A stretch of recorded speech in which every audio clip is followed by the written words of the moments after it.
Özellikle daha doğrusu öncelikle şunu değerlendirmenizi isteyeceğim. Şimdi küresel sermaye Türkiye'ye yatırım şartı olarak diyor ki siz çalışanların yani sendikalı ya da sendikasız tüm çalışanların, emekçilerin ücretlerini düşük tutun diyor yatırım yapabilmemiz için. Öncelikle Türkiye'nin buna yaklaşımı da Mehmet Şimşek'in ekonomi politikasından anlaşılıyor ki yani IMF'nin politikalarını gütmeye devam ediyor, uygulamaya devam ediyor. Neler söyleyeceksiniz bu konu hakkında? Şimdi öncelikle bir şeyin uygulanan bir ekonomik ve siyasi bir politika var. Bir savaş politikası, ikincisi de beton politikası. Yağmalanması.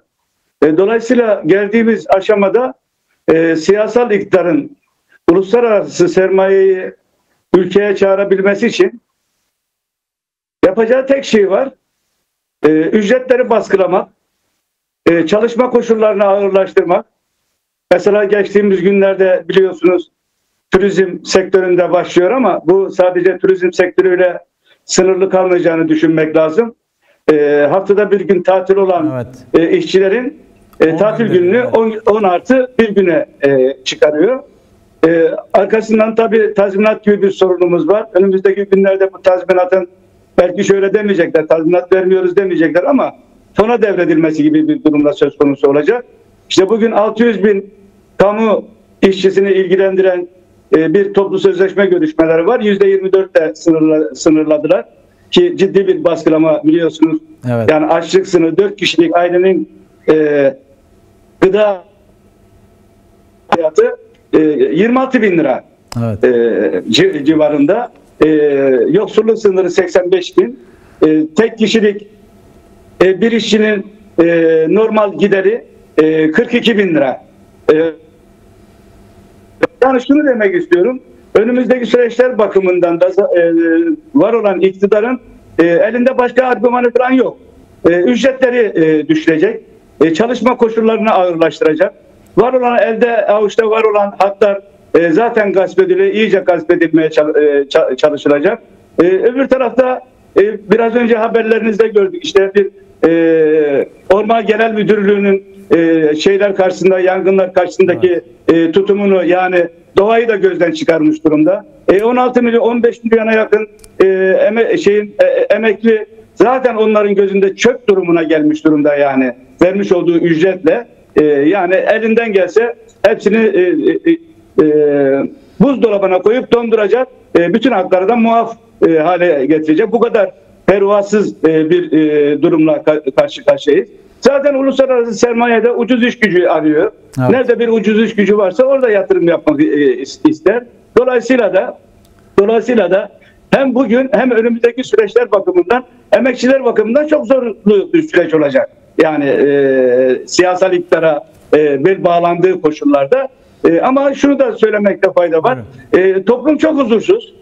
İşçiler huzursuz, emekçi memurlar huzursuz, milyonlar huzursuz. Önümüzdeki günlerde biliyorsunuz emekçi memurların yani 2,5 milyon emekli memur, 4 milyon çalışan emekçi memurun toplu sözleşme süreci başlayacak. Aslında bugünkü 600 bin kamu emekçisine vermiş olduğu %24 zamlı bir örnek teşkil ederek önümüzdeki günlerde 6 milyon emekçi memura emeklisiyle beraber dayatacak.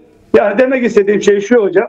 Biraz önce haberlerinizde de verdiniz. Buyurun bir şey söyleyeceksiniz. Evet tam da bu noktada şimdi TİS görüşmeleri başlayacak ama iktidarın yani birkaç seneden beridir çıkarttığı bir kelime var, bir kavram var. Beklenen enflasyon şeklinde yani o an yaşanan gerçek enflasyon değil de beklenen enflasyon diye bir kavram üretti ve yani bugüne kadar baktığımız zaman da o beklenen enflasyon tahmini hiçbir zaman da tutmadı. Yani esasen şunu mu yapmaya çalışıyor iktidar toplu sözleşmesi görüşmelerinde?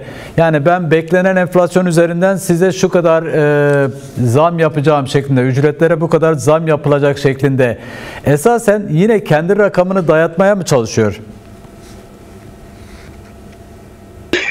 Tamamen öyle yapıyor. Yani yıllardır yapmış olduğu şey bu. Toplu sözleşme süreci öncesi Ve bu kamuda da böyle, aynı zamanda özelde de böyle, özel sektörde de böyle. Yani şeyin üzerinde oynanarak, enflasyonun üzerinde oynanarak, gerçek enflasyonun üzerinden ziyade niyetsel bir şey. Yani biz böyle düşünüyoruz, böyle olacak. Dolayısıyla bizim düşünmüş olduğumuz rakam, enflasyon rakamı şu kadar. Toplu sözleşme masasına oturduğu zaman da ya da milyonları ilgilendiren asgari ücret masası kurulduğu zaman da enflasyon bu kadar. Biz böyle düşünüyoruz. Enflasyon da bu kadar. Dolayısıyla ücretleri de bunun üzerinden vereceğiz üzerinden bir hem toplumsal bir yanılgı yaratıyor. Ama öbür taraftan zaten şöyle bir durum söz konusu. Toplumsal yanılgı yaratmaya da gerek yok. Yani dinlemiyor zaten yani. Gitseniz yani biraz önce siz televizyonunuzda araştırmaları, işte Bahçeşehir'in araştırmalarını ortaya koydunuz. Yani vatandaş diyor ki %60, iktidar diyor ki %25, %19, %30 arası söylüyor. Dolayısıyla bu bir yanılgıdan ibaret. Ancak bu iktidarın bundan başka çıkar yolu da yok. Yani bu bir anlamıyla hani tercih diyeceğiz ama bu bir zorunlu tercih. Zorunlu bir tercih. Çünkü aynı politikaya devam ediyor. Yani beton politikasına devam ediyor. Savaş politikasına devam ediyor. Dolayısıyla buradan çıkış yolu, yani buradan başka bir çıkış yolu göremiyor. Yaptığı şey şu: savaş, emeğe saldırı ve aynı zamanda doğanın yağmalanması. İsterseniz küçük bir şey daha söyleyeyim hocam. İşte bu, biliyorsunuz, maden yasası çıktı. Evet. Meralar, zeytinlikler, ormanlar tamamen yağmalanıyor. Yani bir yağma ekonomisiyle karşı karşıyayız. Tıpkı şöyle Trump gibi düşünülüyor. Yani bir emlakçı gibi düşünülüyor. Yani satıyor, payını alıyor.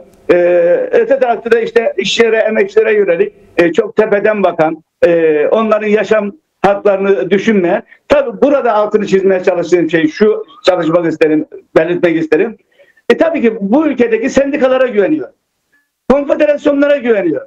Hakikaten bu konuda karşısına ciddi bir şekilde bir muhalefet çıkmış olsa, aynı zamanda siyasi partilere de güveniyor. Ciddi bir şey çıkmış olsa karşılarına, ciddi bir muhalefet çıkmış olsa, genel grev, genel direniş diye bir silahımız var. Karşılarına çıkmış olsa 3 günde geri adım atacaklar. İbrahim hocam. Ama böyle bir şey görmediğinden dolayı da vur patlasın, çar oynasın, dediğim dedik, ettirdiğim düdük üzerinden yürümeye devam ediyor.